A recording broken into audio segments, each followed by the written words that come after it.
Welcome back to ഇരിയങ്ങളുടെ ഫാമിലി. അപ്പം ഞങ്ങളുടെ ക്രിസ്മസ് കുറേ ദിവസങ്ങളിലെ കുറച്ച് വീഡിയോ ഒക്കെയാണ്. അങ്ങനെ പ്രത്യേകിച്ച് വലിയ വീഡിയോ ഒന്നും ഞാൻ എടുത്തിട്ടൊന്നുമില്ല. എന്നാലും ഞാനിപ്പോൾ ഈ കേക്ക് പിന്നെ എൻ്റെ പിള്ളേർക്ക് ദുബൈക്ക് കൊടുത്തു വിടാൻ വേണ്ടിയിട്ടാണ്. എൻ്റെ ചേച്ചി ദുബൈക്ക് പോവുകയാണ്. അപ്പോൾ അവർക്കൊരു ക്രിസ്മസ് കേക്ക് കൊടുത്തു വിടാമെന്ന് വെച്ചിട്ട് അങ്ങനെ വാങ്ങി എല്ലാം പാക്ക് ചെയ്തതാണ്. ഈ പറഞ്ഞ പോലെ ഇപ്രാവശ്യം നേരത്തെ തൊട്ടേ കുറേ കേക്കുകൾ കിട്ടി. പിന്നെ ആൻസിലെ ഒരു കേക്ക് ഉണ്ടായിരുന്നു, പിന്നെ ഇവിടുത്തെ എന്താണ് ജോൺസ് ആൻഡ് പോൾസിലെ കേക്ക്, പിന്നെ ഒരു ഓർഡർ ചെയ്ത ഒരു കേക്ക് കിട്ടി. അങ്ങനെ പിന്നെ ആരുടെ ഒരു ഫ്രണ്ടിൻ്റെ വീട്ടിൽ നിന്ന് കേക്ക്, അങ്ങനെ കുറേ കേക്ക് ഉണ്ടായിരുന്നു. 2-3 ഓൾറെഡി മുറിച്ച് കഴിഞ്ഞു. അങ്ങനെ ഇതിൻ്റെ ഇടയ്ക്ക് ഞാൻ ലുലുവിലൊന്ന് പോയിട്ടുണ്ടായിരുന്നു. അപ്പോൾ ഭയങ്കര തിരക്കായിരുന്നു അവിടെ. കൊണ്ട് പിന്നെ പിള്ളേർ മുകളിൽ ഓരോ ഇതിനൊക്കെ പോയപ്പോഴത്തേക്കിന് ഞാൻ എന്നെ എടുത്തു ആ മാക്ഡിയിൽ കയറിയിരുന്നു. എനിക്ക് മടുത്തായിരുന്നു. അങ്ങനെ പിന്നെ പറഞ്ഞ പോലെ ക്രിസ്മസ് എന്ന് പറഞ്ഞാൽ അങ്ങനെ വലിയ ഒരു ഇതായിട്ട് എനിക്ക് തോന്നിയില്ല.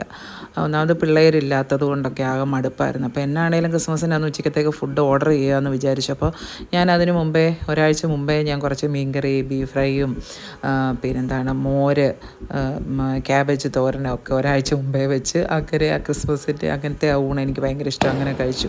കാരണം നമ്മൾ ഫുഡ് ഉണ്ടാക്കി കഴിഞ്ഞ് കഴിഞ്ഞാൽ എനിക്ക് കഴിക്കാനായിട്ട് ഭയങ്കര മടുപ്പാണ്. അപ്പോൾ നമ്മുടെ ഫ്ലാറ്റിൻ്റെ മുകളിൽ കയറി നിന്ന് കഴിഞ്ഞാൽ ഇങ്ങനെ ഫയർ വർക്ക്സ് പലയിടത്തേ ഇങ്ങനെ കാണാനായിട്ട് പറ്റും. ഒത്തിരി ഇടത്ത് നമുക്കിങ്ങനെ വട്ടം കറങ്ങി പലയിടത്തായിട്ട് ഇങ്ങനെ ഫയർ വർക്ക്സ് കാണാം. അങ്ങനെ ഞങ്ങൾ കുറച്ച് പൂക്കുറ്റി, കമ്പിത്തിരി, കുറച്ച് പടക്കം അങ്ങനെയൊക്കെ മേടിച്ചു.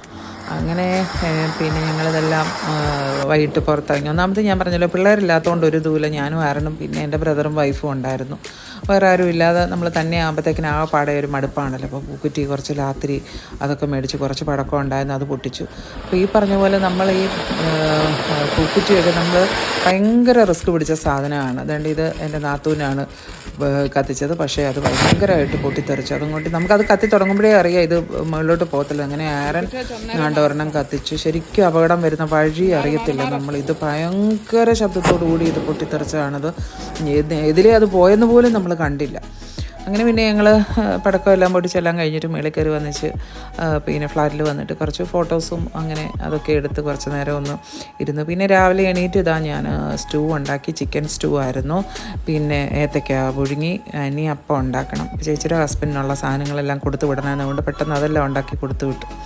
പിന്നെ ഉച്ചക്കലത്തേക്കുള്ള ഫുഡെല്ലാം വന്നിട്ടുണ്ട്. ചില്ലി ചിക്കനും ഫ്രൈഡ് റൈസും ഒക്കെ ആയിരുന്നു. സലാഡ് അങ്ങനെയെല്ലാം വന്നിട്ടുണ്ട്. അപ്പോൾ തന്നെ ഉണ്ടാക്കുമ്പോഴത്തേക്കിന് എനിക്ക് എപ്പോഴും ഉച്ചയ്ക്ക് ഒന്നാമത് ക്രിസ്മസിനൊക്കെ നമ്മൾ മിക്കവാറും ബിരിയാണിയോ അങ്ങനെ എന്തെങ്കിലുമൊക്കെ ആയിരിക്കും. അപ്പോൾ ഭയങ്കര മടുപ്പായിരിക്കും കഴിക്കാനായിട്ട്.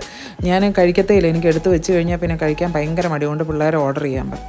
പിന്നെ വൈകിട്ടായപ്പോഴത്തേക്കിന് ഇതേപോലെ ആരുടെ ഫ്രണ്ട് ആൽബിയും അമ്മയും കൂടെ വന്നിട്ടുണ്ടായിരുന്നു. അപ്പോൾ കുറച്ച് ഇത് കമ്പിത്തിരി അതും ഇതും എല്ലാം ഉണ്ടായിരുന്നു. ഒക്കെ ഞങ്ങൾ കത്തിച്ചു. പിന്നെ KFC മേടിച്ച് അതൊക്കെ കഴിച്ചു ഞങ്ങൾ.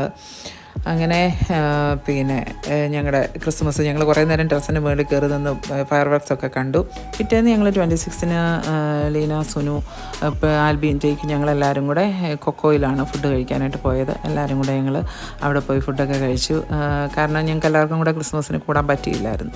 അപ്പോൾ പിന്നെ അങ്ങനെ ഞങ്ങൾ എല്ലാവരും കൂടെ വൈകിട്ട് അവിടെ ആയിരുന്നു ഫുഡൊക്കെ കഴിച്ചു. പിന്നെ കുറച്ച് നേരം പുറത്തൊക്കെ ഇറങ്ങിയിരുന്ന് പിന്നെ ഫോട്ടോസൊക്കെ എടുത്തപ്പോൾ ആ ഫോട്ടോസെല്ലാം ഞാൻ ഇതിൻ്റെ അകത്ത് ആഡ് ചെയ്യുന്നുണ്ട്. അപ്പോൾ ഞങ്ങളെവിടെ പോയാലും ഞങ്ങളെല്ലാവരും കൂടെയുള്ള കുറച്ച് ഫോട്ടോസ് ഞങ്ങൾ എടുക്കാറുണ്ട്. അന്നേരം കൊക്കോയിൽ പുറത്തിറങ്ങിയിരുന്നപ്പോഴത്തേക്കിനും എടുത്ത ഫോട്ടോസാണ് ഇതെല്ലാം. അപ്പം നമ്മുടെ ഈ ചെറിയ വീഡിയോ ഇഷ്ടപ്പെട്ടെങ്കിൽ ലൈക്ക് ചെയ്യുക, നിങ്ങളുടെ കമൻറ്റുകൾ അറിയിക്കുക. അടുത്ത വീഡിയോയിൽ കാണുന്നവരെ take care and bye bye.